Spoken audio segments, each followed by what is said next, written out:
In today's episode, we're going to talk about relationships and we're going to drop an F-bomb.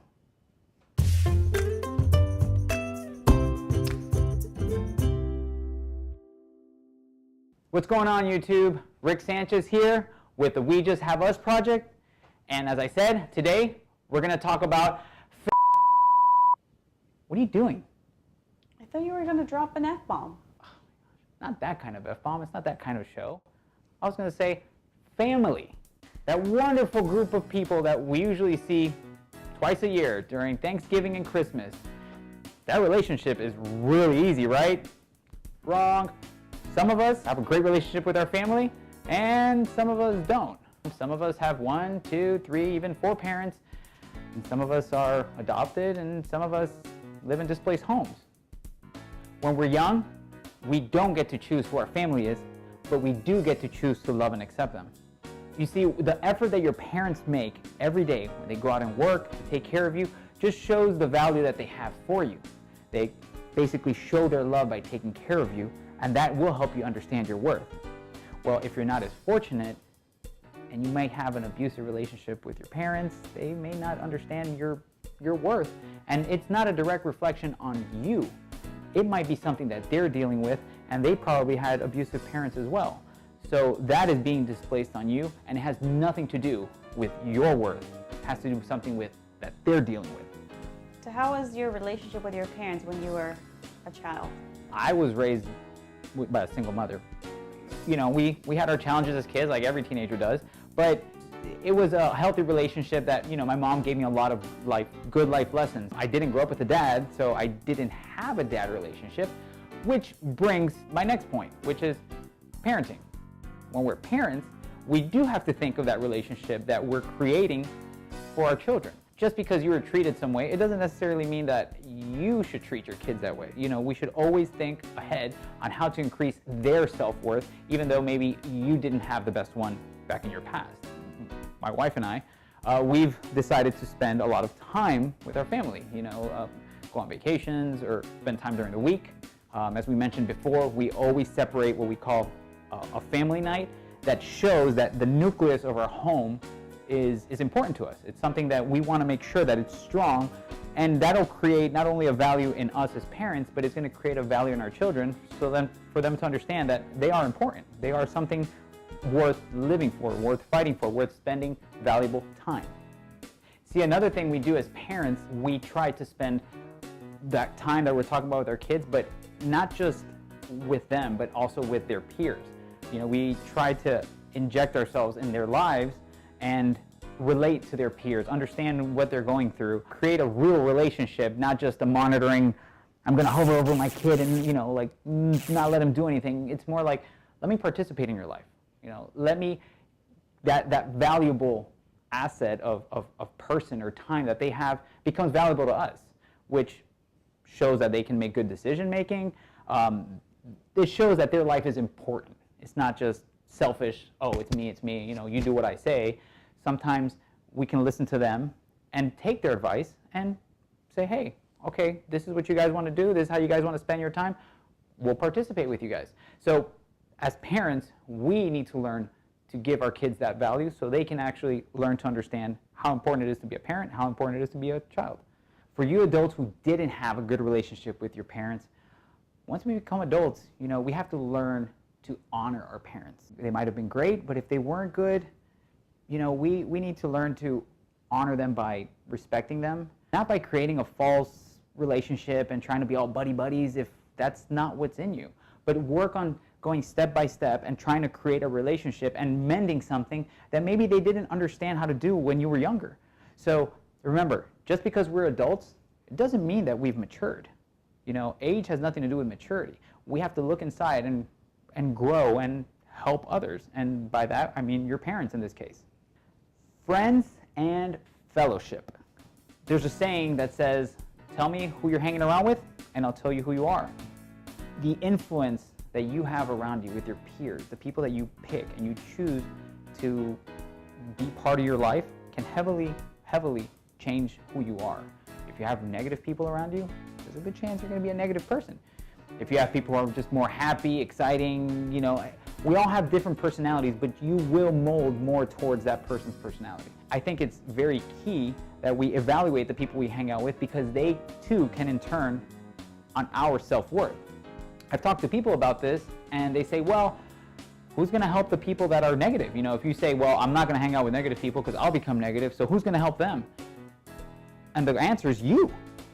But you can't help somebody if you can't help yourself. You know, you can't save a sinking ship if your own ship is sinking. That's what I was going to say. What if you are the negative person? Well, if you're the negative person, I think honestly the challenge is you have to realize that you have to change. I mean, I don't know the answer, but I can tell you this. I think we all know deep inside, if you're negative, if you are the person who always creates issues, you need to realize that you can be better. Because I know that if you're a negative person, you probably want somebody to tell you something that's fulfilling, happy, life-changing. You want somebody to change your mood. Well, you want to become the change that you want to see in the world. So if you want somebody to treat you better, then maybe you need to start trying. You know, it's very easy to point and say, well, why doesn't the world help me? Well, why don't you help the world and you change the perspective of what you can see? So it's very key that you understand you're the biggest decision maker of your life. You have your life in your hands, and you have the key to change and alter your perception of the world. So yes, if you are the negative one, if you are the troublemaker, start realizing that and know that you can change. You don't have to be the life of the party, but you don't have to be the sourpuss damaging every party. You can become that person who is just the Switzerland of the party, the person who doesn't create problems and who doesn't fight other people's battles. A friend can be pretty much family. Relationships with people has always been important, and I've always spent a lot of time with friends. Anybody who knows me from a young age knows that I do have a lot of friends that I've kept, you know, since I was young. And those relationships happen over time. You know, you can forge new relationships every day, but they're refined through time. So spend time with your friends, and they in turn spend time with you, and they give you that valuable resource that nobody can take away and nobody can give back, which is time. Which, speaking about time, takes me to my next most important relationship for those of us who are of age, our spouses. Statistics says almost 50% of marriages in the United States will end in divorce or separation. Researchers estimate that 41% of all marriages end in divorce. Well, we all get married and we're all in love, but then what happens? You know, divorce comes along because what? Somebody fell out of love? Or is it that you weren't getting what you wanted? So in an ideal relationship, both people, it's a give and take. You know, you're giving constantly and you're taking from what the other person is giving. But it's kind of hard to give when you're empty. So if you don't understand your worth, or if you don't understand what you bring to a relationship to give, maybe if you haven't gone in one yet, you might want to hold off. Or if you're in the middle of a relationship right now, maybe that is the issue. Maybe you're trying to change that other person. Maybe you're trying to have that person become what you want them to give you. Well, stop focusing on that and start realizing that you are worth it. You got something to give them. Give them your life, give them your time. You know, try to make their life better. And you'll see that your relationship too can be fixed. Don't quit on them. I mean, we often quit on our marriages within a year, 5 years. I mean, we're done. So you want to talk about how our marriage was at the beginning? I got married at around 21, and probably the first 2 years of our marriage, I probably said the D word.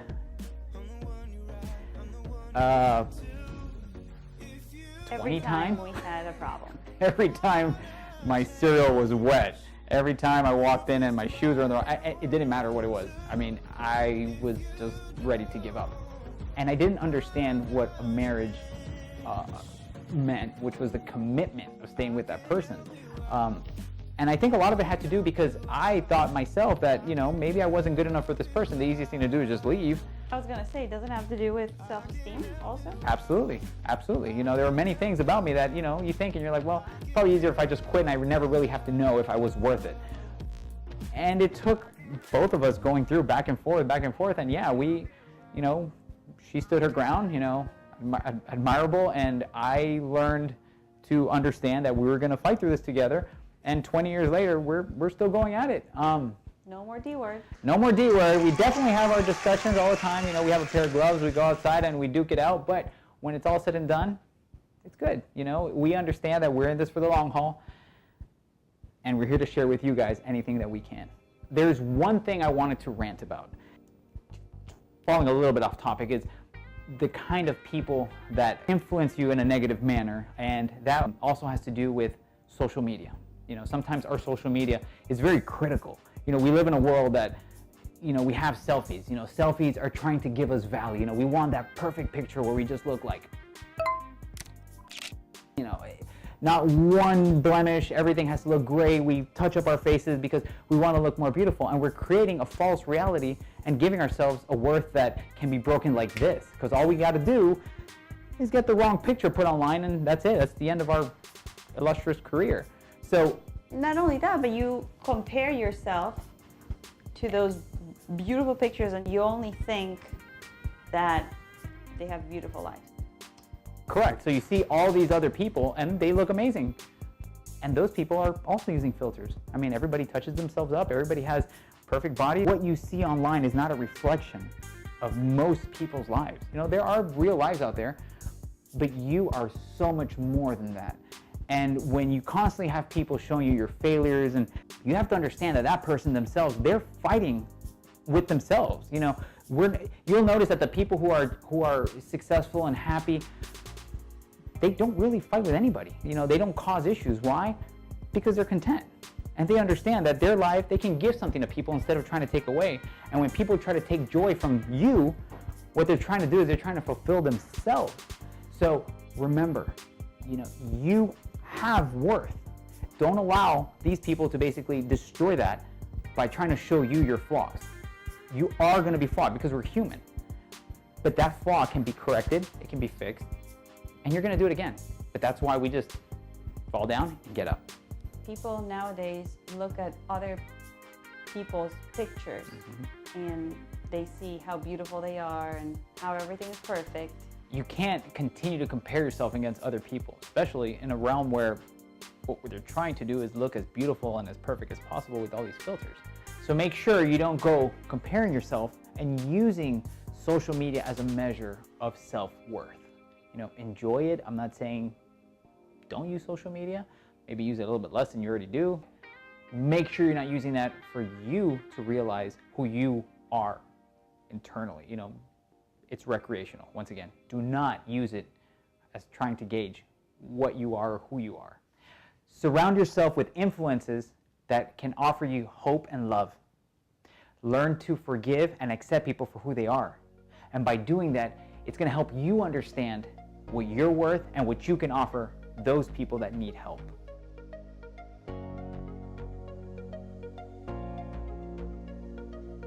I know that some of these steps are hard and it's going to be challenging for you, but just remember to do it step by step, take baby steps at a time, because the future will come one day at a time. Thank you.